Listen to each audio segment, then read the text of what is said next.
بسم اللہ الرحمن الرحیم۔ حضور صلی اللہ علیہ وسلم کا ارشاد ہے کہ علم کا اٹھ جانا قیامت کی نشانی ہے۔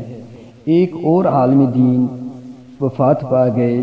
بنو کے بزرگ عالم دین شیخ الحدیث حضرت مولانا حمید اللہ صاحب بھی وفات پا چکے ہیں۔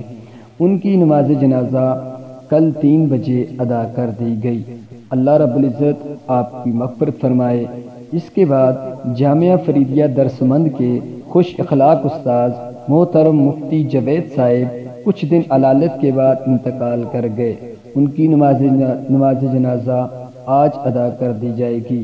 اللہ رب العزت دونوں حضرات کی کامل مغفرت فرمائے اور جامعہ فاروقیہ شاہ فیصل کالونی کراچی کے شیخ الحدیث استاذ العلماء حضرت مولانا محمد انور صاحب زخمی ہوئے ہیں۔ اللہ رب العزت سے دعا گو ہوں کہ اللہ تعالیٰ ان کو کامل سے عطا فرمائے اور ان دو حضرات کی کامل مغفرت فرمائے، اور جتنے بھی ہمارے علماء کرام اس دنیا سے چل بسے ہیں ان کو جنت الفردوس میں اعلیٰ مقام عطا فرمائے، اور جتنے بھی اس دنیا میں موجود ہیں ان کا سایہ ہمارے سروں پر تا دیر قائم و دائم رکھے۔ آمین آمین۔